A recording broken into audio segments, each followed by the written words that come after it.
what most people don't understand is the framers, the founding adults that created this country, didn't believe in leadership, actually. If you read and before we get into transportation, I just want to get this out there. I'm sorry, since you raised it, Bill.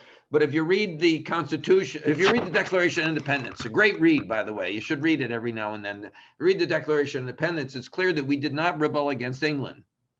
We rebelled against the king. We didn't like the king. The whole Declaration of Independence is about the usurpations. Is that a great word? Huh? Usurpations that the king imposed on the colonies. And then if you read, which is also a great read, the Articles of Confederation, the first organizing document of the new country. By the way, it looks like, Bill, you and I sat down and wrote a constitution. It's literally just like they threw it together. But in there, by the way, who was the first president of the United States? It was Samuel Huntington, the first of Connecticut, the first president of the United States, and Congress assembled under the Articles of Confederation. And he was just the president of the Congress. There was no chief executive.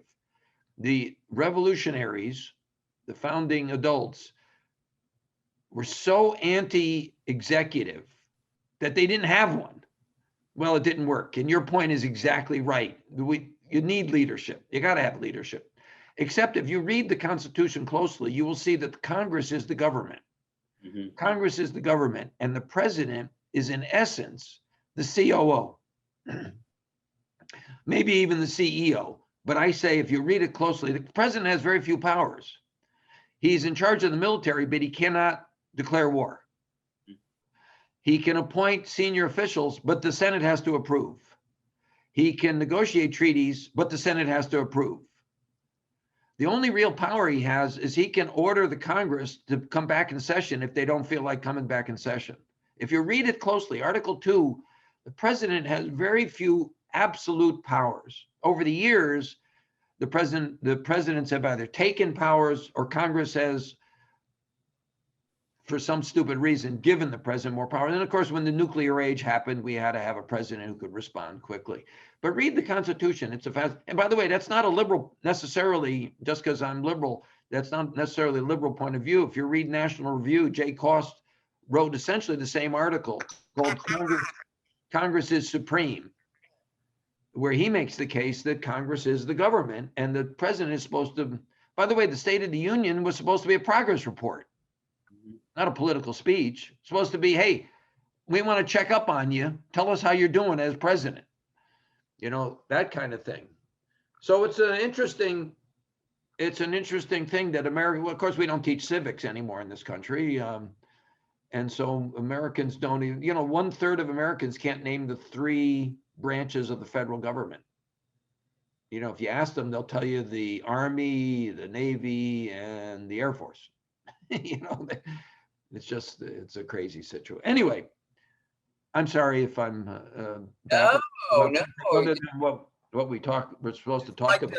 Warming up the audience like they do on Saturday Night Live. They actually start the taping. Yeah. But I think, Valerie, you're in charge here, so I think you should convene today's event. Sure. Yes. Welcome, everyone. Thank you. I've seen probably all of you before at these events. Professor Lou Riccio, Bill is going to introduce him and give him a glowing review, I'm sure.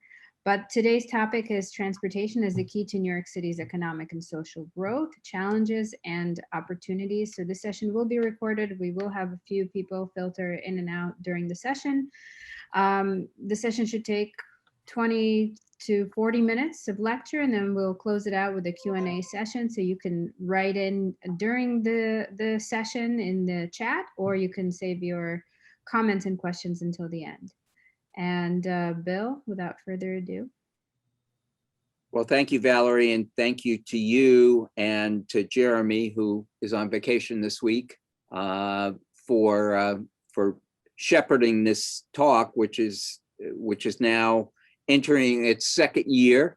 designed to keep our community together during COVID, and has taken on a life of its own and become a very useful way. And if you haven't checked out the website, just Google EMPA Food for Thought, and you'll see I'll put it in chat. I'll put the address in. the dozens and dozens and dozens of wonderful sessions we've had, and today will be no exception. Lou and I go back a long time. We crossed paths in the Koch administration in the late 1970s, where a lot of people at that time were saying New York City is dead.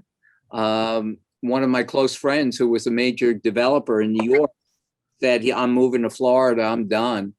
Of course, he didn't. As it turns out, he made his fortune in Dumbo. He was the developer of Dumbo, David Willenis. So thank God for him, and thank God he didn't leave and go to Florida. And now Brooklyn, where I was born and was poor, now I can't afford to live in Brooklyn, even though I have a lot more money than I ever had in my life. So let's go Nets. That's right. And the Nets are maybe going to be the NBA champs. Who knows? Pretty exciting. So, there's an old saying in management, never waste a good crisis. And that was one. And I think with leadership at Koch, we turned that crisis into a renaissance. And I think the same is going to happen now. And one of the things that made New York City is its transportation system. Without it, we wouldn't be here. But as it became our circulatory system, as I think Anthony Downs once wrote a book that says, if you build it, they will come, and they'll keep coming till it stops moving. Then you build another road. So that's sort of been the theoretical underpinning of transportation in this region. We just keep building more and they keep filling up. Lou's one of the few people who's figured out a way to make it work. So he has served as Commissioner of Transportation for New York City. He's been on the board of the MTA. He was Assistant Commissioner in Sanitation and Highways. He worked at the Police Foundation. He has a background in criminal justice. He's a certified engineer, PhD in engineering. He works a lot in the private sector on transportation and real estate projects. And I don't know how, but he somehow wormed his way into the PGA and golf. And he's like a major player in the golf world, which I'm sure he finds just a terrible burden on his life. Yeah. You've probably read and didn't realize you were reading about a professor at Columbia, but he's produced dozens and dozens, if not hundreds, of op-eds, TV appearances. He is a go-to guy to comment and to consult on transportation solutions.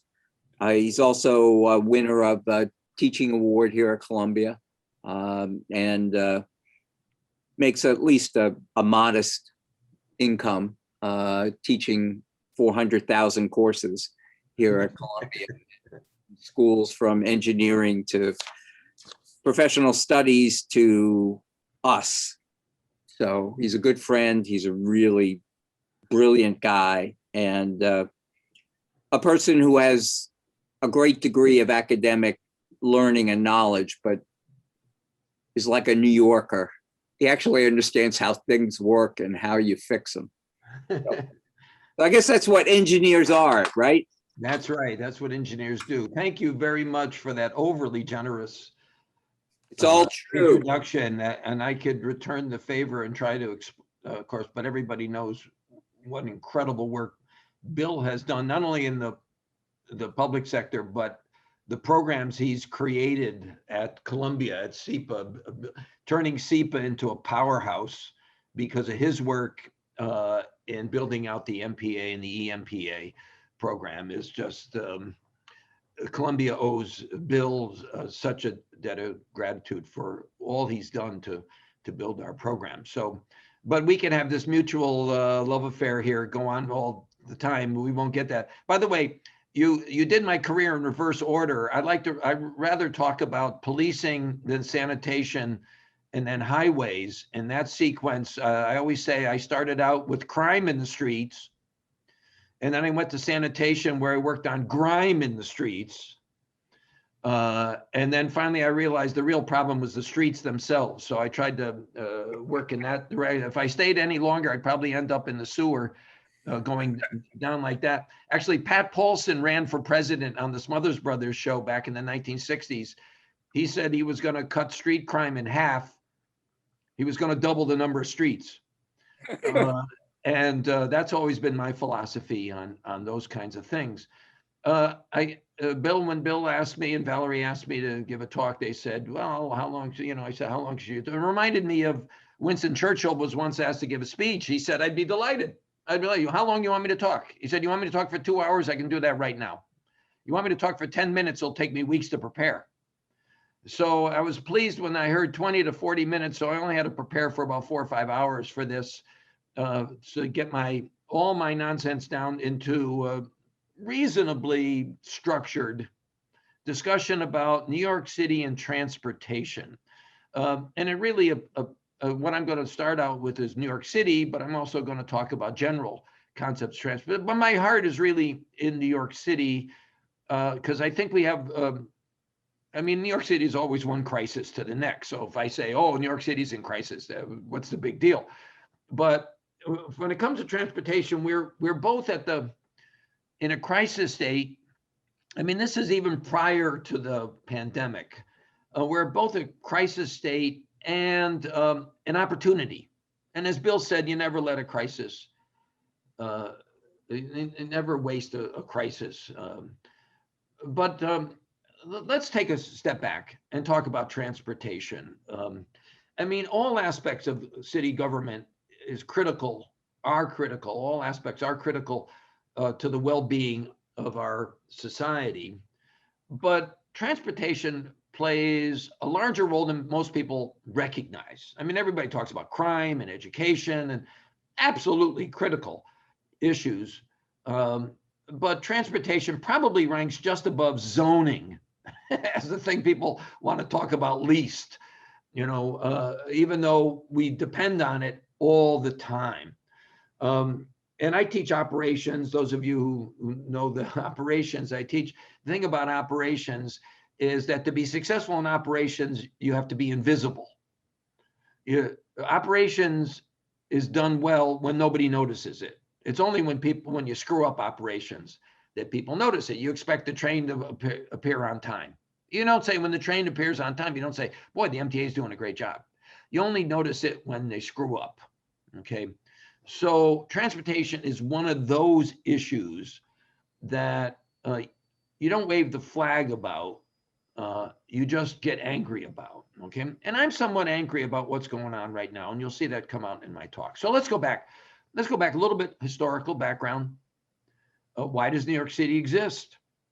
One of the world's, I've often said the world's greatest protected harbor. Some people have said that there's others like it, but if you think about New York City's harbor, you have to come through a strait there where there's two forts, the one in Brooklyn and one in Staten Island, protected the harbor. The greatest deep water harbor, the biggest ships ever built could come directly up to Manhattan's piers without dredging. The greatest protected harbor in the world, as far as I'm concerned, one of the greatest. So that started New York as its foundation. Then, believe it or not, the Erie Canal was a huge boost to New York City. Why? Because it opened up the breadbasket of America that could be, the bounty of America could be transported to Chicago and then by barge all the way through the Great Lakes, through the Erie Canal to New York and then to Europe. So it opened up the breadbasket of America to Europe, and New York City grew as an international hub of commerce because of the Erie Canal. Then, of course, the great building of the East River bridges, which connected the boroughs and enabled growth beyond the Manhattan Island in a big, big way. And then lastly, the invention of the subways, the implementation of the subways in the first half of the 20th century, and believe it or not, the elevator. Who was Otis? Otis didn't invent the elevator. Otis invented the safety latch that made elevators safe so we can build high rises. The combination of subways and the elevator enabled New York City to have rapid growth. And as the major port for America, not anymore, but as it was, all commerce and all immigration just about came through New York and created this great opportunity for growth. Now, let me and by the way, the subways are the future for New York City. I contend that New York City needs to build a new subway line each decade for the next 100 years just to keep up with cities like Shanghai and other great cities of the world. But, you know, what is New York City? 8.5 million people? Something like that, 9 million, almost 9 million people. We wouldn't be in the top 20 in China when it comes to population.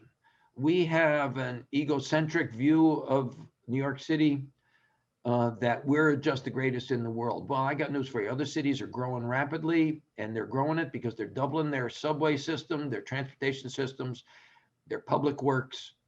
And we can't get an infrastructure bill through Congress to just keep up, let alone dominate the world when it comes to transportation and communication infrastructure. So I contend that we should, where should the next subway be built? We need more subways. Because of this number 7 line extension the Bloomberg administration brilliantly strategized over, we have a whole new city on the west side of Manhattan, a whole new, like they planted Cincinnati right there on the west side of Manhattan. A city about the size of Cincinnati has grown out of the ground because of the number 7 extension. Look at Long Island City. Somebody noticed. I worked in Long Island City back in the 1970s, and I used to argue people pay a fortune to live in Sutton Place to look at Queens. Look at the sunsets over Manhattan from Long Island City. And why did Long Island City, people finally discovered it and realized the transportation hub in Long Island City enabled you to get anywhere in just in 1 or 2 subway stops in Manhattan, or for that matter, in other parts of Queens. We still don't have a connection between Queens and the Bronx, or between Queens and Upper Manhattan. It's ridiculous that if you live in Upper East Side, to get to Columbia, you have to go all the way down to 42nd Street to come all the way back up. This is ridiculous. We should have subways that connect. Anyway, Ricchio's 3 rules, very modestly named, as you can tell. Ricchio's 3 rules of subway development. Number 1, subway lines that can relieve congestion on other subway lines. That's the 2nd Avenue subway relieved the congestion on the number 6 line. Although I always argued that the 2nd Avenue subway should have been the 1st Avenue subway, or maybe even the York Avenue subway, because the hospitals on York Avenue and 1st Avenue are the real economic growth in New York City. Medical stuff is it for the next 100 years. Unbelievable. We could talk a whole session just on the future of the human race and medical stuff. And New York City should take the lead in Columbia Presbyterian uptown. Unbelievable what they're doing with stem cell research and other stuff. But that aside, Ricchio's 3 rules. First rule is to relieve subway line to relieve congestion on other subway lines. Second, for economic development, the number 7 line extension down to the Javits Center, huge economic development, and there's still lots of areas that need economic. South Bronx could be a huge economic development area for New York. We're 8.5 million. If we're not 20 million, we're just going to be an also-ran in the world commerce, especially if the renminbi becomes the dominant currency in the world. And the third rule is, how do you get people out of their cars and into subways? And that's no one's figured that one out, because we have this congestion pricing topic, which we'll talk about later in this discussion, which I think is somewhat misguided in its design. Anyway, today's topic will be about surface transportation. The streets of New York and the beginning of cities, which was really the beginning of civilization. Cities happened first, according to Jane Jacobs. Cities happened first, and then agricultural happened. People seem to think that the other way around, but I think Jane Jacobs got it right. We congregated in cities, and then to support the cities, we developed agriculture. And what I mean by cities, tents, but aggregated population for a number of reasons. And as soon as cities were created, streets were created, and streets were a way of communicating, for the most part, pedestrian. And by the time America came along, we built cities around street grids, and the street grid of Manhattan, or for that matter, Washington, D.C., were the blueprints for growth. Manhattan, the street grid for Manhattan, and for that matter, the cities of Long Island City, Flushing, and Jamaica, and Brooklyn, all made the mistake of not building alleyways to take away the unpleasant commerce of garbage collection and material delivery. If you look at Washington, D.C., a much cleaner, more livable city in many ways, because they have alleyways and they take away a lot of the nonsense that we have to depend on. I mean, you walk down the streets in Manhattan after a nice dinner and all you see is piles of garbage. Well, that's civilization. I mean, whereas you never see that in D.C. When was the last time you were at Rockefeller Center? I think one of the most beautiful parts of New York City. At Christmas time, it's spectacular, but even in the summer. Have you ever seen a truck on the streets in Rockefeller Center? No. You know why? That complex was developed by a company called Ramp.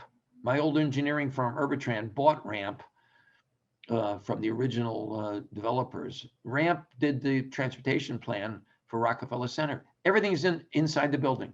All deliveries and all takeouts are done inside the buildings. So you never see trucks on the streets. Brilliant design. If New York City Council had adopted that in the building codes for all development from the 1930s on, we'd have a much more livable city. Not only that, in the 1980s, 1970s, the City Council erroneously decided to not include parking in most new buildings, thinking that would discourage car ownership. It did not discourage car ownership. It just led to street parking, which also fouls our beautiful streets. Anyway, how do you use the streets? Over 30% of New York City's land area is devoted to the streets, to our mapped streets. That's not unusual for most cities, same as Tokyo, same as Paris, London, the great cities of the world. About 30%. How do we use those streets? Well, the European cities restrict car traffic to certain areas, the Zona Blu in Rome, but we don't restrict car. Our love of the automobile is just ridiculous here in America, and so we don't restrict private use of automobiles. And so cars have overrun our streets, taken it away from, I used to call it the army of occupation of cars that forced people back against the walls. There's more and more cars, less and less pedestrian space. Because of I'm happy to say, protege, Jeanette Sadeghian, under the Bloomberg administration, the reversal of that effort was started. And I just love, if you haven't been down to Broadway in the 30s, in the 20s, just fabulous summertime. Not only just in summer, all the time, the restriction of cars in that area and making the streets viable for pedestrians, Times Square. That's livable cities. That's what livable cities are about. I'm in favor of bike lanes. I just don't see bikes as being the transportation mode that's going to grow New York City. It's a nice thing. But unless we get control of the automobile, even bike lanes are still awkward and dangerous to a large degree. We had horses, and horses became a problem. And when the automobile came along in the late 1890s or so, we had to grapple with what are our streets going to be like. And then asphalt came along to harden the streets. Of course, the highway system, the Eisenhower highway system, changed the nature of our cities. A recent New York Times article about getting rid of the highways. It's a difficult thing to do. Well, anyway, what do we do with our surface transportation? So let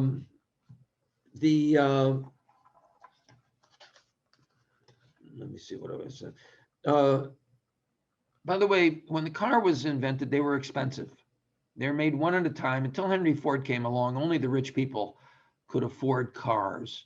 So there weren't that many, and it wasn't a big deal. But people created taxi service. You may not know this, but the first taxis in New York City around 1900 were electric. The first taxis were electric. There was competition between what was going to be the dominant engine mode for this new thing called automobiles. Eventually, the internal combustion engine won out, much to the destruction of our environment. But the automobile became a gasoline-powered thing. Anyway, taxi service, and it was a wild west. In the roaring 20s into the 30s, taxi service in New York City was all over the lot. Anybody could get a car, and it was taxi service. It was ridiculous. And so the city said, we need to regulate this because it's dangerous. People still think the streets are for pedestrians, but there's cars. The first death was around 1900 when a car on Central Park West killed a nurse. It's reported in the newspapers as a nurse who was apparently of sound mind, since she was a nurse. And the motorists just felt that they had the rights to the streets, and for whatever reason, the first automobile death. And in America, we still kill 40,000 people a year with automobiles, and nobody seems to care much. Mayor de Blasio, to his credit, is the only politician in America who made traffic safety a signature issue of his administration. All the rest kind of ignore it. They really ignore that we kill 40,000 people a year on the roads. What's a big deal? It's just, to me, it's just ridiculous. New York City, about 600 people a year died in New York City. When I was commissioner, we started implementing programs. Now it's down around 200 or so. And I think Vision Zero, which really hasn't produced great results, is the right idea, at least, to make safety. Anyway, let's get back to, in the 1930s, the government created the TLC, Taxi and Limousine Commission. The purpose was to organize and regulate this crazy world of car services. And they did great things. They created, nobody says this, but it was the first congestion pricing program in New York City history. They limited the number of taxi medallions, and you had to pay for it. That's what a congestion pricing program is. Pay to operate and be limited, okay? And it worked pretty well. And in the charter of the TLC was a couple of key phrases that said that the medallion was a valuable commodity, and the TLC had a responsibility to protect the value of the medallion. So they were both regulators and encouragers. You know, they, whatever, there must be a better word for it, but you know what I mean? They were proponents of the taxi. They were supposed to champion the use of taxis, given this restrictive environment, for spontaneous hail service, which was the only way you could really get service. And that continued for many, many decades. In the 1980s, the TLC, and I remember my boss, Ross Sandler, when he was transportation commissioner, regretting the TLC's decision to officially create for-hire services, generally called black cars, because they were black Lincoln Town cars for the most part, with no limitation and no charge, no medallion charge for them. And the belief was these would be services for the high-end community, the Wall Street bankers and lawyers and market people, high-end, and so would be self-regulating, both in the volume and the quality of the service and the pricing. And so the TLC kind of did hands off on that. And that was for what was called pre-arrangement services. And pre-arrangement meant you've made a phone call, because that was the only way you could communicate in those days. You made a phone call to a car service base who then radioed out to a car to pre-arrange. So if you wanted a trip to the airport tomorrow, you could pre-arrange it. If you wanted a trip in 20 minutes, you could pre-arrange it by making a phone call. And so there was this general distinction between standing in the street for a hail service, a spontaneous demand, and at the other end of the extreme, the for-hire service.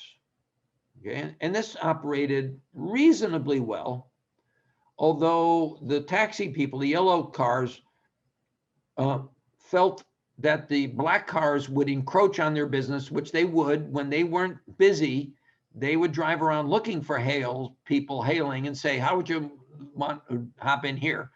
And they would negotiate a price and then take the people someplace. And only the yellow people complained about it. Nobody else complained about it. And that seemed to go. Then in the late 90s, the BlackBerry was created.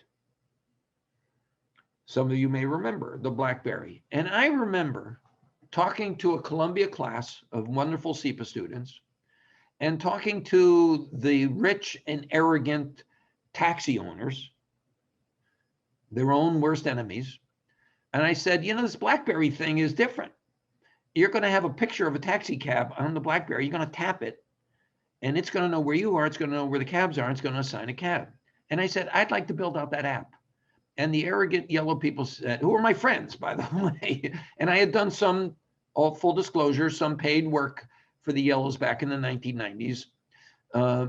And so they were my friends. And I said, you better figure this one out. And they said, no, it doesn't mean anything. We're rich and happy. And so they didn't pay attention. I wrote an op-ed piece in around 2006 in the Daily News that said, you know, people are begging for more cars, more cabs. The Bloomberg administration should sell more medallions, which hadn't been done in 80 years, 70 years, whatever the calculations. Sell more medallions, because the medallion price was around 200,000 at that point, and you could raise a lot of money. And sure enough, the city did an EIS. You had to do an EIS, interestingly enough. And that's a critical element of this. You do an EIS. The EIS said, yeah, you could do another few thousand cars without damaging the environment. And the Bloomberg administration sold more medallions. The yellows wanted some of that money that was raised to go to enforcement against the black cars who were poaching, which didn't happen. And the Bloomberg administration raised over $1 billion and balanced its budget off the backs of immigrants who took out loans to buy medallions with the hope that this, like a mortgage on a house, would be their retirement account. Okay. And the price of the medallion kept going up and up. And the last auction that the city imposed around 2012 or so, I think 2011, the price of the medallion had gone all the way up close to $1 million. The New York Times won a Pulitzer Prize for what I thought was bad reporting, saying that the price was manipulated by unscrupulous lenders. And may be true, but they missed the whole point of what I'm about to talk about. And so I'm not surprised that the New York Times missed it.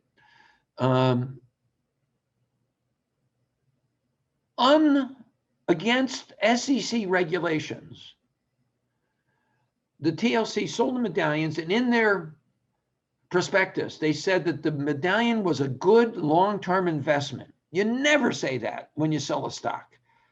This SEC requires you to say that if you buy this stock, you have we do not guarantee anything. There's a good chance you'll lose all your money. But instead, the TLC said it's a great long-term investment, And they had an upset price of around 750,000 or 800,000. In other words, we will not accept any bids below this upset price. They violated every SEC regulation when it came, okay? And they sold those medallions, took the money, which, by the way, is a contract to have the exclusive right for hail service, spontaneous trip service in Manhattan. It said citywide, but particularly in Manhattan. In that contract, what's the term? An implied contract was reinforced when the green cabs were created, and they were not allowed to provide hail service in Midtown. That was a reinforcement of the contract for yellows. Okay. And then Uber came along, the app that I wanted to create 10 years earlier. Uber came along. That's part of my, you can tell that's part of my anger, is that I didn't do it. Uber came along. Now you have to recall that for 30 years since a Columbia professor proposed congestion pricing, academically speaking, every bike and anti-car group, including the RPA, were pushing congestion pricing to reduce the number of cars in Manhattan. When Uber came along, they started adding 2,000 cars a month. There are now, pre-pandemic, 100,000 more cars coming to Manhattan and driving around, not coming in parking like commuters, but coming around and driving around all day. If you go to Midtown and Lower Manhattan, you can count the number of TLC plates on cars that everybody thinks are just regular cars. No, they're TLC plates. 50 to 60% of the traffic now is these Ubers, Lyfts, Vias invading. They are an invasive species, 100,000 of them. And not one of those anti-car groups said a word. If you look at RPA's funders, you'll see Uber. If Governor Cuomo said when Uber came out, and a lot of people said you should limit these people or charge them, including me, I was on TV and I did op-ed saying, wait a second, charge them what the yellows are, raise $500 million a year for the subways. Governor Cuomo said he was in favor of jobs. Uber was brilliant in their marketing strategy. Uber meant jobs. And how can you be against jobs? No politician. By the way, the governor's right-hand person, is it Della Rosa?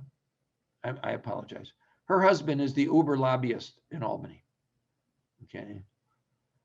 I don't know why nobody's done a study of why none of these advocate groups and politicians have come out.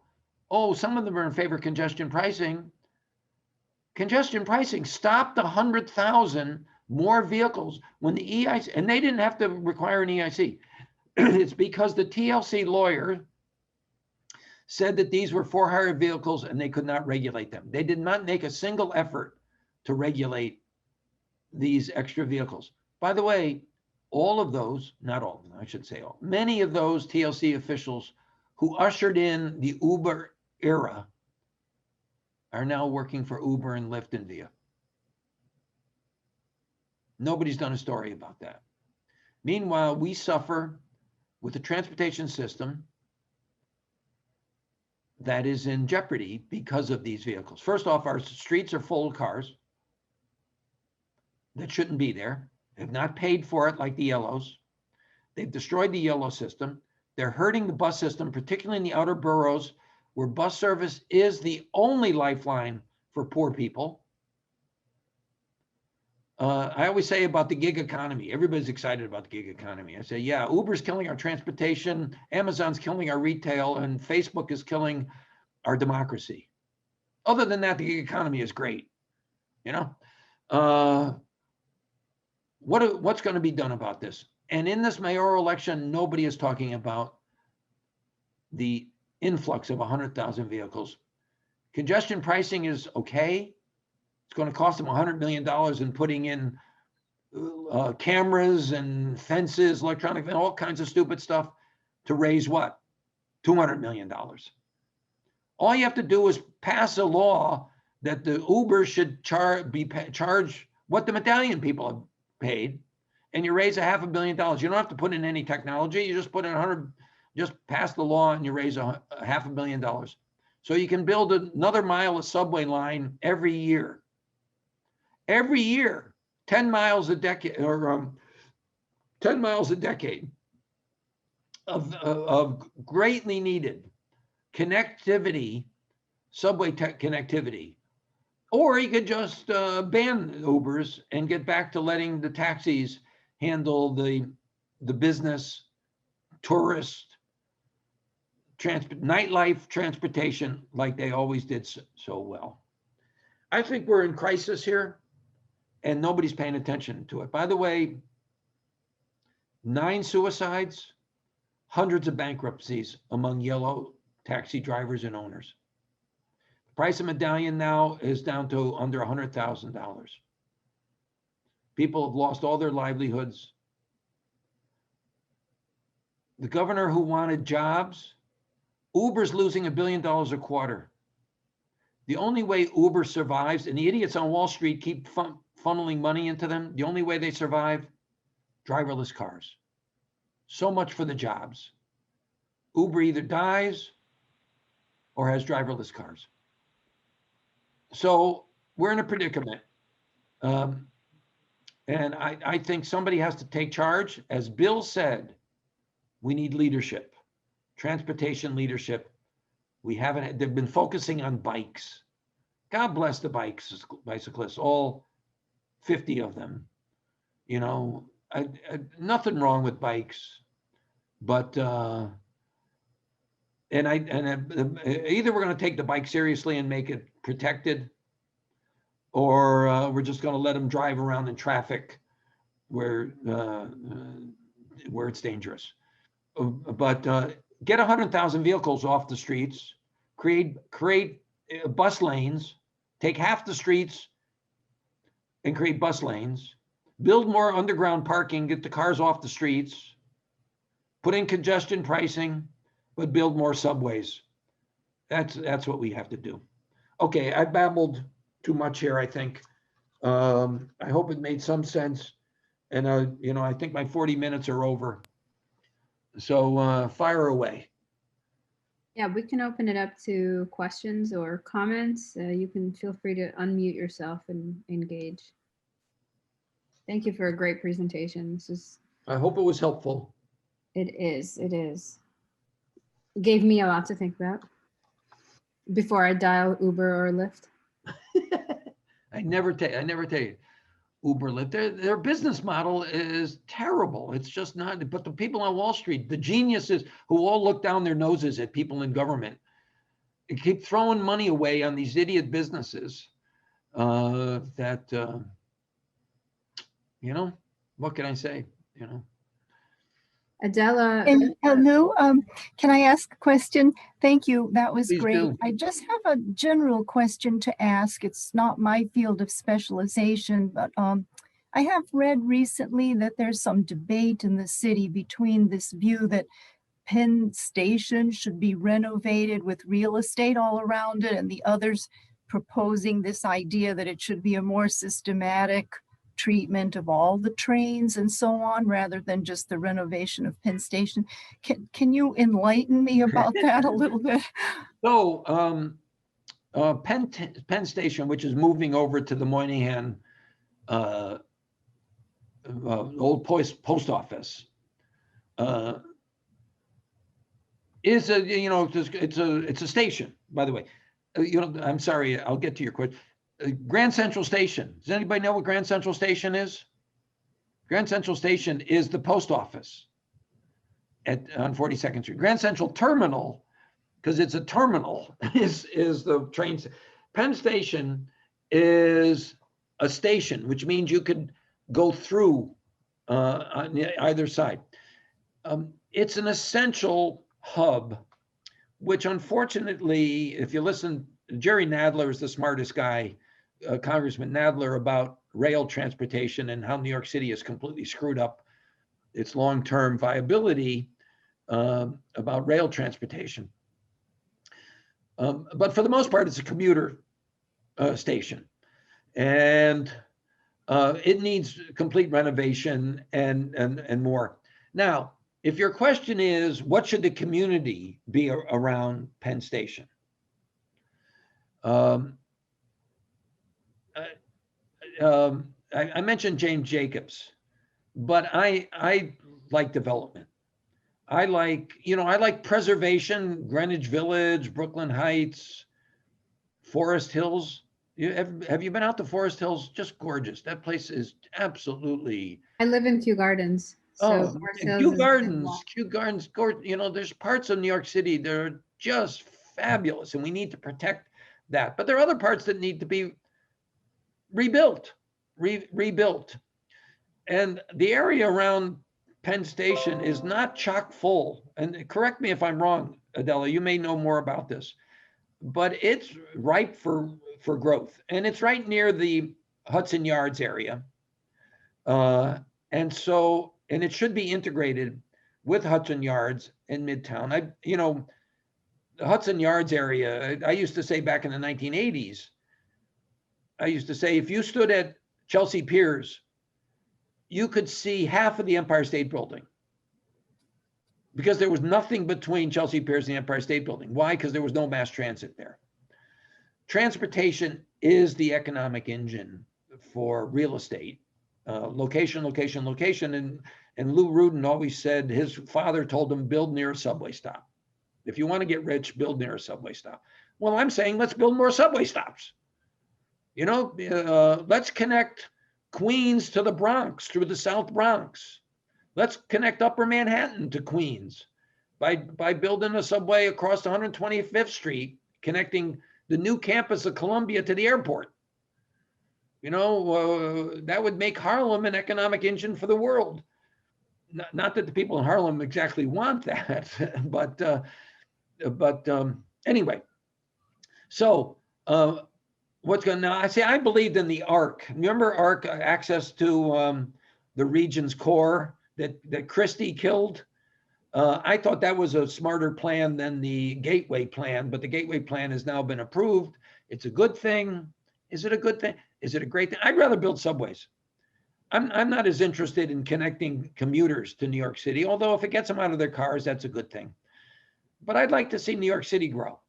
And the more subways we build, for example, the East Side Access. For all the money we put into East Side Access, we could have built probably 10 miles of new subway line. What was the trend? Now, I voted for East Side Access when I was on the MTA board. I'm sorry to say, because I was told to vote for it.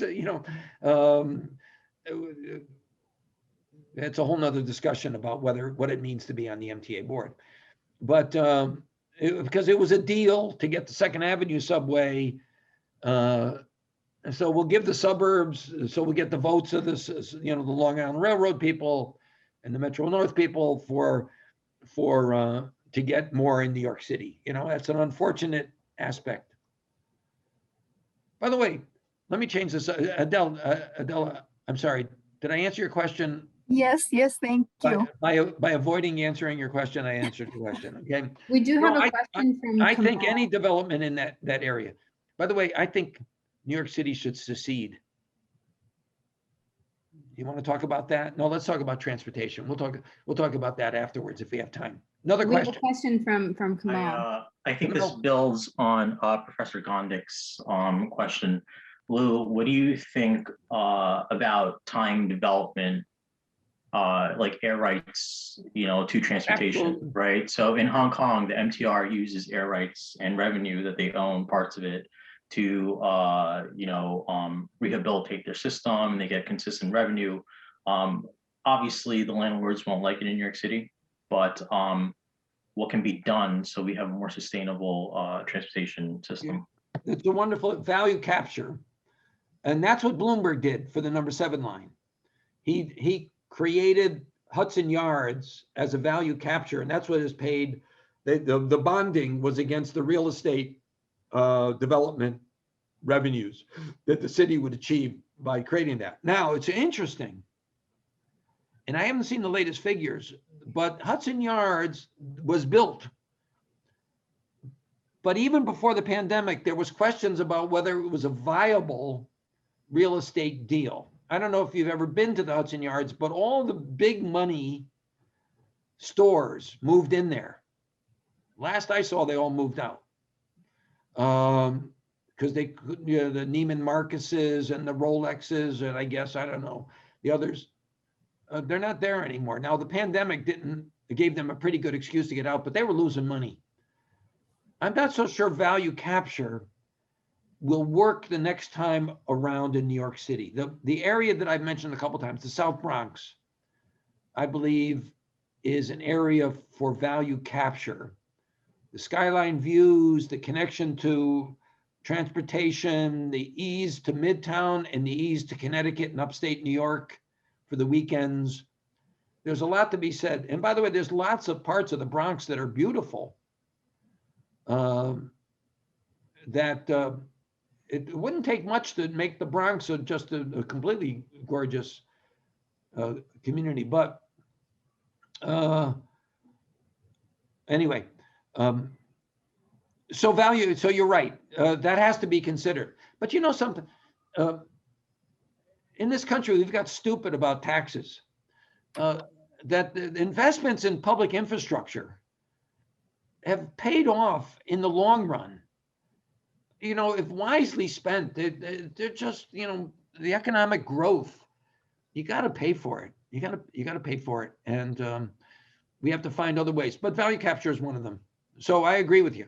It's a good thing. I'm not sure where it can be done again. I think along the Jersey, on the other side of the Hudson River, there's opportunities there for value capture to create cross harbor connections. I'd like to see the subway line extended. Not to Secaucus, but to Hoboken. I think the number 7 line should be taken down to connect to the L train and then across to Hoboken. And we should have a Metro card, a Jersey Metro card that enables you to get into the subway system from Jersey. You'd pay a lot more than you pay for a Metro card, but once you're in the city, it's a Metro card. And connect the region. That's the way we connect the region. I'm sorry. Somebody said about charging Uber in one of the chats, I think. Time for one Absolutely. last question in the chat. I'll stick around. I mean, if you have to end the recording, I'll stick around for a little bit if people have more questions. Even if you have to end the recording. Yes, charge Uber. There's a couple ways of dealing with Uber. One is just to limit them to the number of medallions. Go from 100,000 down to about 13,500. Just limit them and compete on that basis. Or not limit them, but charge them 15,000 a year, which is what the medallion owners pay in addition to buying a medallion. They pay about $15,000 in fees a year. Nobody knows that. You just buy a medallion. No, you don't just buy a medallion. You've got lots of fees in addition that Uber doesn't have. So how can they compete fairly? They got brand new cars. TLC forces the yellows to have the most uncomfortable, stupid looking vehicles, but Uber can have whatever comfortable vehicle they want. This is ridiculous. There's no EIS limitation on them. This is ridiculous. This is just stupid government. I mean, I never say bad things about government people. I always support, because of the difficulty in government, where you can't please everybody, you're always going to have angry people. But the TLC, I'm angry about how the TLC has squandered our street resources, which is the livelihood of our cities. Shops, street life, nightlife, out and about. Anyway, so charge them $15,000 a year, which would be would be like the equivalent of a 3% loan on a $500,000 medallion. And you put kind of a floor on the price of the medallion, rather than the idiot government strategy right now. TLC strategy is to pay medallion owners some small amount of money, which, by the way, that's bad money chasing bad ideas. instead of using taxpayers' money to cover the mistakes that government made, charge the private sector and to increase money coming into the public sector that can be used for the subways. This is just Looney Tunes government.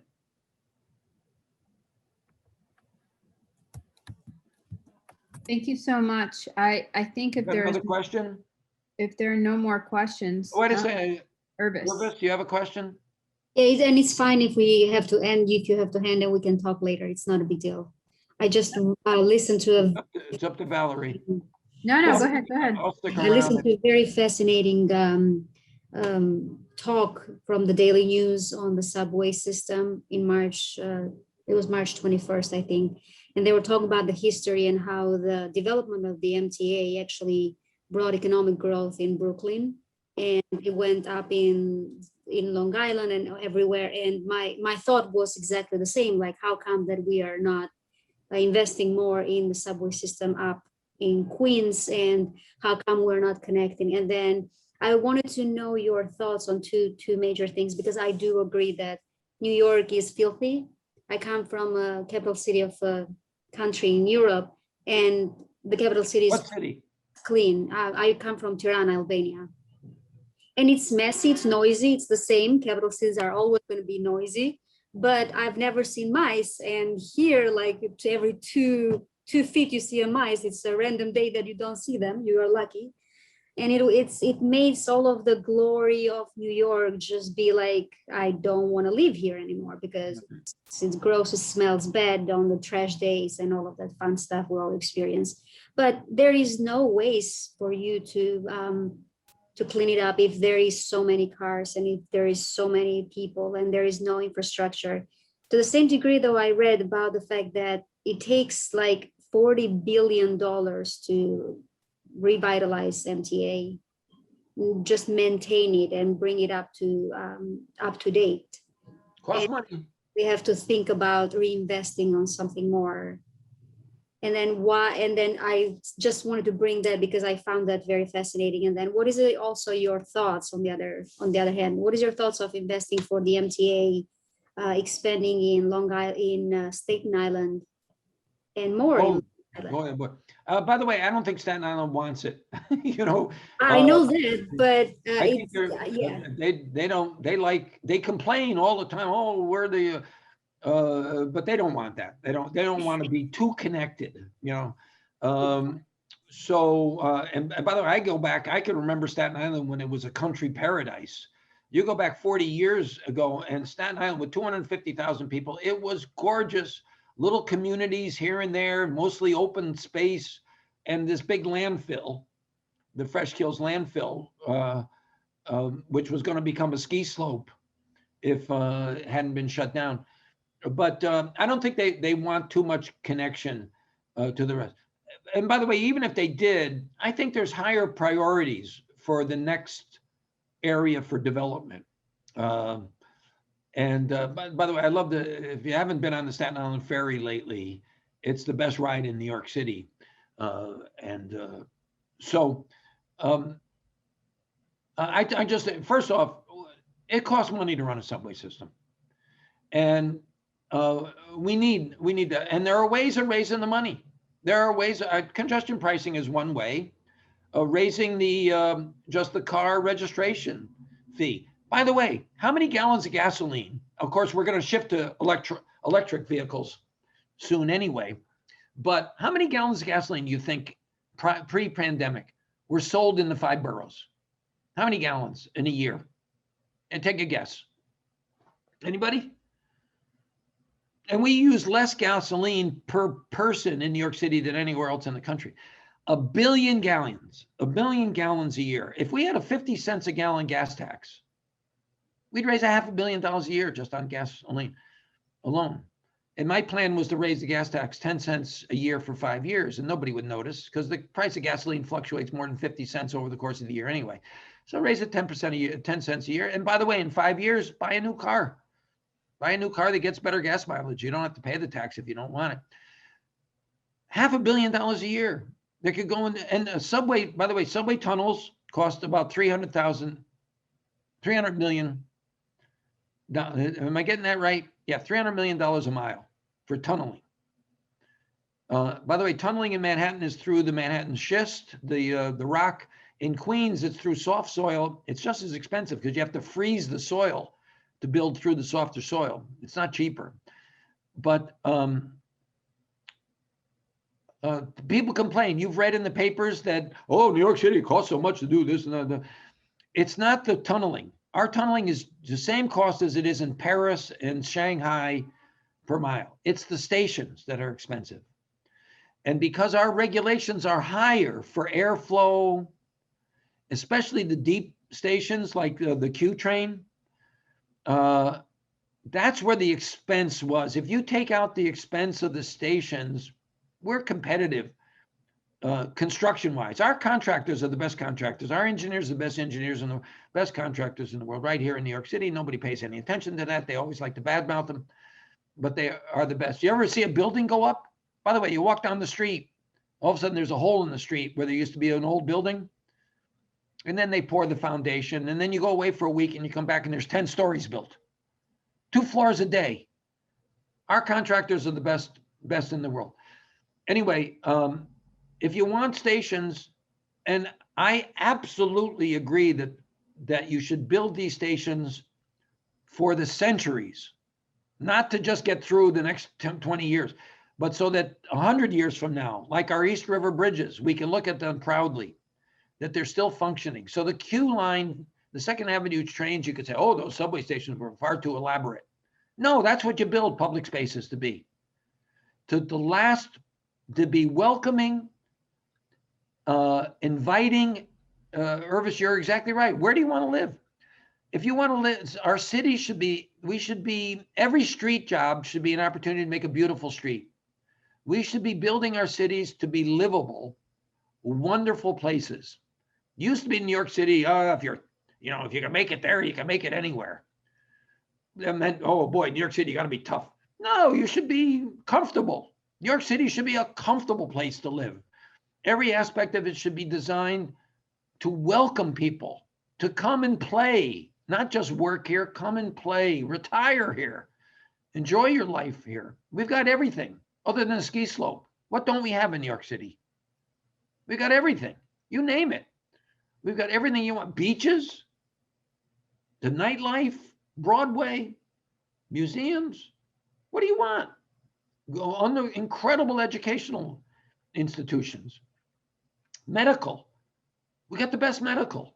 Boston used to advertise, come to Boston because we have the best medical. My uncle taught at Harvard School of Public Health and it was at Deaconess Hospital. And Boston had a competitive advantage. Not anymore. New York City's between Columbia Presbyterian and Langone. We've got incredible. And so you want to live a long life, come to New York. That's the way it should be. But Irvis, you're right in saying that we haven't been paying attention to that concern. And it costs money. It costs money. But, I did a study years ago. I'm sorry if I'm going over here, Valerie, but I did a study for the Housing and Urban Development Corporation in Allentown, Pennsylvania, I called it Neighborhood Dynamics under an Urban Observatory grant. This was back in the 1970s. And I said, you got to measure a community by its reinvestment. Communities go downhill when they stop reinvesting. When people stop renovating their kitchens or painting their houses or planting new trees or putting in better sidewalks. When they stop doing that, those are the indications that Jane Jacobs talked about of neighborhood decline. So if you wanted to create, and I don't think city planning here monitors this, but they should be measuring the investment, the reinvestment, not just new development, but renovation. And you want to preserve a neighborhood, measure the renovation. And you take neighborhoods like Greenwich Village, Brooklyn Heights, Bay Ridge, Forest Hills. I love Forest Hills. It's just in Kew Gardens. And you'll see there that people reinvest. They don't stop investing in their houses, in their community. You want to keep it good, you got to pay. And I got news for you. Real estate, here's the deal with real estate. You spend 50 cents, you've lost 50 cents. You spend $1, you make $2. You spend the right amount of money. Don't underinvest. You can't go wrong by overinvesting when it comes to your communities, and we've kind of lost that here in New York City. Okay, Valerie, I'll turn it back to you. I'll stick Thank you around so if much. anybody wants to talk some more.